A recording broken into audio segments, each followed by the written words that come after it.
Hello friends, आपका स्वागत है आपके ही चैनल पर, जिसमें आज हम लोग देखेंगे कि allergic rhinitis exactly allergy rhinitis क्या होता है। मतलब बार बार सर्दी जुकाम का रहना, जो सर्दी जुकाम बना ही रहना, बार बार छींक आना, तो ये क्या होता है, किस कारण से होता है और कौन सी इसको उपचार के लिए कौन सी होम्योपैथिक दवाई आप ले सकते हैं और कौन कौन से उपाय आप कर सकते हैं, ये मैं आपको बताऊंगा। चलिए हम लोग देखते हैं कि जो एलर्जिक राइनाइटिस है वो एग्जैक्टली क्या है। एलर्जी राइनाइटिस का मतलब ये होता है कि इसमें किसी को भी बार बार छींक आना या छींक के अचानक से एक एपिसोड्स आना और साथ में क्या होना, नाक का बहना। छींक भी आएगी और साथ में क्या होगा, नाक का बहना। इसे हम बोलते हैं एलर्जिक राइनाइटिस। हो सकता है किसी में ये सुबह के टाइम हो जाए, हो सकता है किसी को डस्ट के संपर्क में हो आने में हो जाए। तो यदि किसी भी कारण से लगातार छींक आती है और लगातार नाक बहती है और ये लंबे समय से हो रहा है, मतलब छींक आती है, नाक बहती है, फिर अपने आप ठीक हो जाएगी, फिर हो जाएगा, तो ये प्रोसेस चलता रहता है लंबे समय से किसी को, तो उसे हम बोलते हैं एलर्जिक राइनाइटिस। एलर्जिक राइनाइटिस जो है उसके मुख्य कारण क्या हैं। एलर्जिक राइनाइटिस का जो सबसे मुख्य कारण होता है वो होता है एलर्जिक सब्सटेंस। कोई भी एलर्जेंस के संपर्क में आने पर, जैसे संपर्क में आएंगे सर्दी जुकाम चालू, मतलब छींकें लगातार छींकें आ रही हैं, 10 20 30, कई लोगों को लगातार 50 छींक भी आती है और लगातार नाक से पानी बहने लगता है, ये हमको मिलता है। इसके अलावा आपको ये पता होना चाहिए, ये कॉमनली क्या होता है, यंग एज में ज़्यादा होता है, बच्चों में कॉमनली मिलता है। जनरली सभी एज में मिल सकता है ये, लेकिन मोस्ट जो कॉमन होता है वो 15 साल तक के बच्चों में मिल सकता है। यह हम बात करें 40 साल के बाद, 40 साल के बाद मेल और फीमेल दोनों मिल सकता है, क्योंकि मेल में भी हार्मोनल चेंजेस होते हैं और फीमेल में भी मीनोपॉजल चेंजेस हमको मिलते हैं। तो 40 साल के बाद ही मिल सकता है और 15 साल की उम्र तक वेरी कॉमन मिलेगा। ये कई बार देखे हैं कि 40 साल की उम्र आई और उसके बाद उनको ये लगातार छींक आने लगी और नाक बहने लगी, ये एपिसोड मिल रहे हैं, ऐसी प्रॉब्लम मिलती है। या फिर छोटे बच्चों में होती है, तो ये कॉमन एज होती है, लेकिन फिर भी मैं आपको बोलूँगा कोई भी एज में ये मिल सकता है। आगे बात करेंगे, महिला और पुरुष दोनों में बराबर मिलता है ये। इसके अलावा हम कारण देखते हैं, मुख्य कारण क्या होता है, कई लोगों में ये हेरिडिटरी होता है, मतलब उनके पूर्वजों को था तो इनको भी आ गया है। दूसरा क्या होता है, हार्मोनल।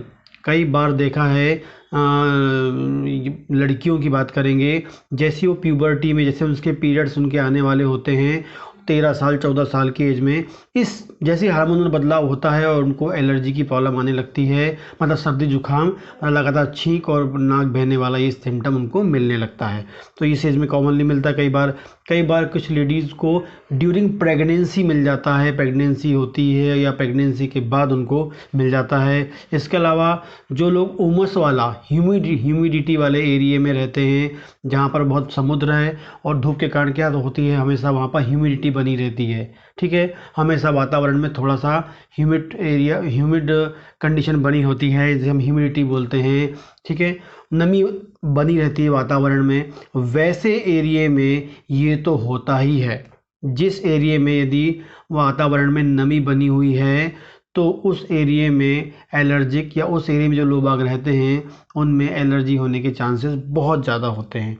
इसके अलावा बात करेंगे हम लोग तो कोई ऐसा फूड खाने से, कोई फूड मटेरियल अपने खाने वाला पदार्थ आपने ले लिया, जैसे कई बार किसी को फ़िश लेने से, आइसक्रीम खाने से, या फिर सिट्रस फूड जो होते हैं जैसे नींबू, संतरा, मौसम्बी, ये खाने से हो जाता है। कोई भी फल खाने से कई बार किसी को हो जाता है।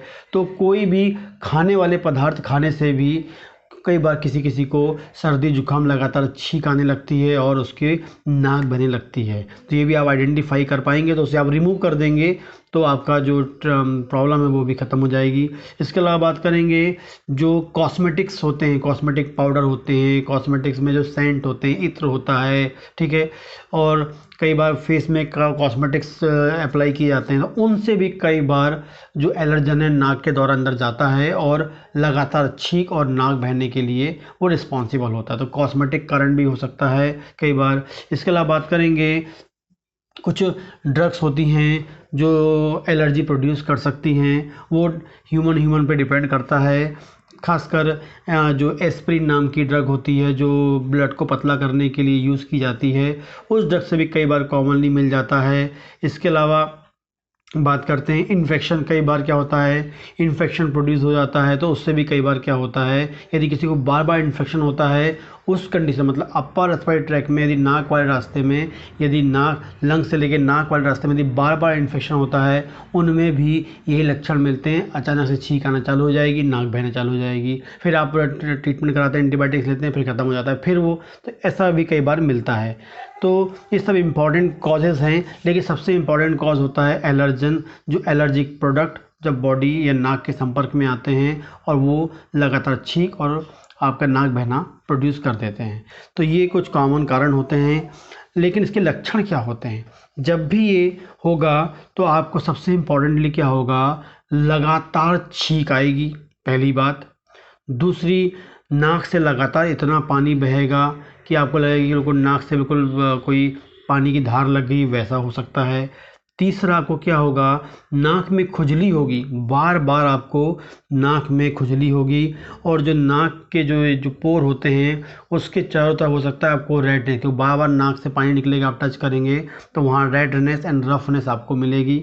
इसके अलावा बात करेंगे तो हो सकता है कि किसी किसी को आँखों में भी खुजली मिलती है। कई बार एलर्जी के कारण ये कंडीशन के दौरान आँखों में भी खुजली मिलती है, और आँखों से भी, छींक के दौरान आँखों से भी पानी आता है। लेकिन मेन जो सिम्टम होता है वो होता है लगातार छींक आना, यदि आपको मिल रहा है, नाक का बहना ये आपको मिल रहा है, और नाक में खुजली, ये है एलर्जिक राइनाइटिस मेन होता है। ये कॉमनली होता है बच्चों में, और यदि ये बना रहता है, अभी नया नया है तो कोई दिक्कत नहीं है, या कुछ सालों से तो कोई दिक्कत नहीं है, यदि ये बना रहेगा, इसका आप ट्रीटमेंट नहीं कराएंगे तो हो सकता है इससे दमा हो जाए, अस्थमा आपको हो जाए, हो सकता है इसके अलावा नाक में पॉलिप्स हो जाती हैं, छोटी छोटी पानी की थैली बन जाती हैं।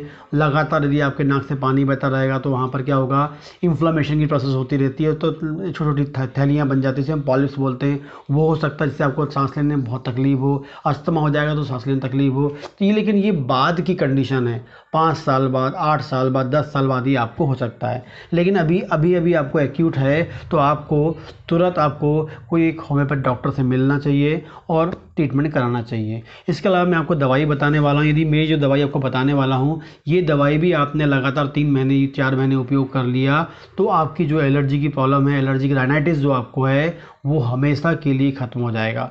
और उसके बावजूद भी नहीं ख़त्म होता तो आप मुझे कमेंट करके आप मुझसे बात कर सकते हैं, और उसके अलावा भी दूसरी दवाइयाँ आपको देना पड़ सकता है। लेकिन जो कॉमन दवाई मैं आपको बताने वाला हूँ वो आप ले लीजिए तो आपको बहुत अधिक फ़ायदा होगा। इसके अलावा बता दूँ, इसमें कुछ लक्षण ये भी मिलते हैं, आपकी जो है जो खुशबू, नाक में जो खुशबू आती है वो आपकी ख़त्म हो सकती है, मतलब जो आपको सुगंध आने वाली होती है वो आपकी ख़त्म हो सकती है। इसके अलावा आपको बार बार नोज़ ब्लॉक मिल सकता है, रात में क्या मिल सकता है, नोज़ ब्लॉक भी आपको इसमें मिल सकता है। तो कुछ सिम्टम्स होते हैं जो आपको पता होना चाहिए।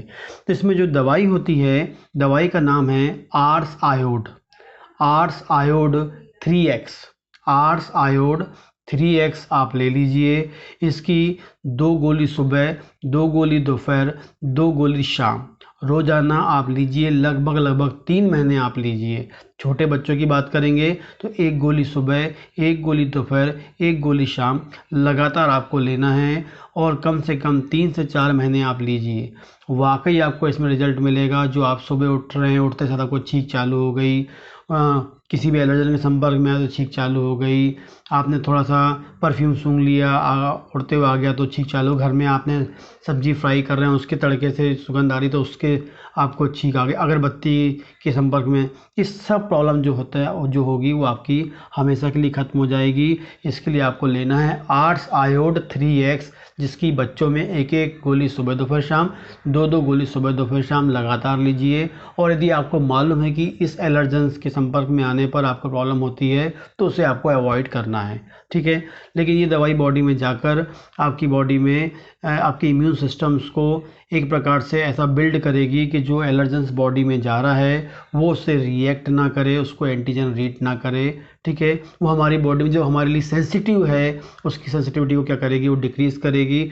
सेंसिटिविटी कम हो जाएगी तो एलर्जेंस के संपर्क में हमारी बॉडी आएगी तो उसके अगेंस्ट जो हमारी छींक और जो सर्दी जुकाम हो रहा है वो होना कम हो जाएगा। इसके अलावा आप मेरे चैनल को सब्सक्राइब कर सकते हैं ताकि आपको इस प्रकार के वीडियोस मिलते रहें। और इसके अलावा कोई क्वेश्चंस हो तो आप मुझे कमेंट बॉक्स में कर सकते हैं क्वेश्चंस, जिसका आंसर मैं देने की पूरी कोशिश करूँगा। नमस्कार।